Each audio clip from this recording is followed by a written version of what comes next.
नमस्कार दोस्तों, स्वागत है आपका हमारे learning YouTube channel learn with Surya में। दोस्तों आज के वीडियो में हम बात करने वाले हैं विभाज्यता का नियम के बारे में। तो चलिए देख लेते हैं विभाज्यता का नियम क्या होता है, इसका ज़रूरत क्या होती है हमारे लिए। तो सबसे पहले देख लेते हैं विभाज्यता का नियम होता क्या है। तो दोस्तों विभाज्यता का नियम का मतलब ये है कि अगर आप ये नियम याद कर लोगे या इस नियम को समझ लोगे तो इससे कोई भी संख्या को आप देख करके बता सकते हो कि वो संख्या किससे कटेगी, 2 से कटेगी, 3 से कटेगी, 4 से कटेगी, कौन सी संख्या से वो कट जाएगी। जैसे हम यहाँ पे ले लेते हैं 45। तो 45 हम यहाँ पे देख के बता सकते हैं कि ये संख्या 3, 5 और 9 से कट सकती है। तो ये कैसे पता चला, हमको विभाज्यता के नियम से हमको ये जानकारी मिल जाती है कि ये 3 से कटेगा और 5 से कटेगा और 9 से कटेगा। तो चलिए देख लेते हैं क्या होता है विभाज्यता के नियम। तो सबसे पहले शुरू करते हैं 2 का नियम। 2 का नियम बहुत ही सरल होता है, इसको याद करना बहुत सरल है।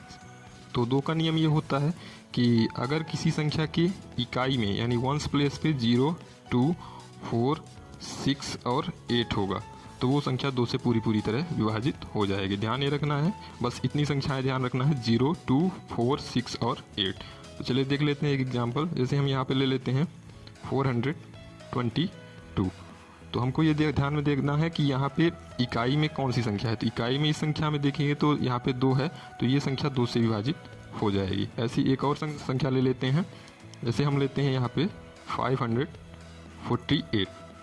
तो यहाँ भी इकाई में हमको ध्यान देना है, यानी वंस प्लेस पे 8 है, तो इसलिए ये संख्या भी 2 से विभाजित हो जाएगी। तो नियम ये है कि जिसकी संख्या की इकाई में 0, 2, 4, 6 और 8 होगा तो वो संख्या 2 से विभाजित हो जाएगी। उसकी सिर्फ हमको ध्यान देना इकाई में, उसके बगल में यानी दहाई सैकड़े में कुछ भी होगा उससे फ़र्क नहीं पड़ता है। चलिए देख लेते हैं 3 का नियम क्या होता है। दोस्तों 3 का नियम ये होता है कि अगर कोई संख्या के अंकों का योग 3 के पहाड़े में आता है, यानी किसी संख्या के अंकों का योग 3 से विभाजित हो जाता है तो वो संख्या 3 से विभाजित हो जाएगी। जैसे यहाँ पे हम ले लेते हैं एक संख्या 363। तो देख लेते हैं कि 363 3 से विभाजित होगी कि नहीं होगी। तो इसके लिए चेक करना पड़ेगा हमको, इसको करना तीनों अंकों का योग करना पड़ेगा, यानी 3 + 6 + 3 यानी तीनों अंकों को जोड़ना पड़ेगा। तो हम जोड़ देते हैं 3 + 6 + 3 बराबर आ जाएगा 12। तो 12 3 के पहाड़े में आता है, यानी 3 से विभाजित हो जाता है। तो जो योग करने पर अगर वो जो संख्या आ रही है वो 3 से विभाजित हो जाती है तो वो पूरी संख्या भी 3 से विभाजित हो जाएगी।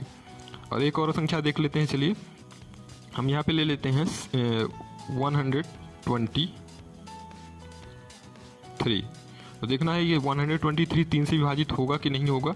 इसके लिए चेक करना पड़ेगा, तीनों अंकों को हम जोड़ देते हैं, यानी 1 + 2 + 3 तीनों को जोड़ दिए तो ये हो जाएगा 1 + 2 यानी 3, 3, 3 6। तो 6 भी 3 के पहाड़े में आता है तो संख्या 3 से विभाजित हो जाएगी। तो यानी अगर कोई भी अंक संख्या दी हुई है, अगर उसके अंकों का योग 3 के पहाड़े में आता है तो संख्या 3 से विभाजित हो जाएगी। अब देख लेते हैं 4 का नियम। दोस्तों 4 का नियम ये होता है कि अगर किसी संख्या के इकाई और दहाई के अंकों से मिलकर बनी संख्या अगर 4 से विभाजित हो जाती है तो संख्या वो 4 से विभाजित हो जाएगी। जैसे यहाँ पे हमारे पास इकाई और दहाई के अंक जो हैं वो हैं 4 और 6, यानी इकाई और दहाई में यहाँ पे 4 और 6 हैं, तो इन दोनों को मिलाने पर 46 बनता है। तो ये संख्या 4 से विभाजित होगी कि नहीं होगी, इसको चेक करने के लिए हमको ये देखना पड़ेगा कि ये 46 4 से विभाजित होता है कि नहीं होता है। तो यहाँ पे देखना है तो 46 4 से विभाजित नहीं होता है, इसलिए संख्या ये 4 से विभाजित नहीं होगी। एक और उदाहरण से समझ लेते हैं। जैसे हम यहाँ पे ले लेते हैं 112। तो 112 में या तो एक और बढ़ा देते हैं 4112 ले लेते हैं। तो इसमें देखेंगे तो इकाई और दहाई से मिलकर जो संख्या बन रही है वो है 12। तो 12 4 से विभाजित हो जाता है, इसलिए ये संख्या भी 4 से विभाजित हो जाएगी, यानी 4112 4 से विभाजित हो जाएगी। अब देखते हैं 5 का नियम क्या होता है।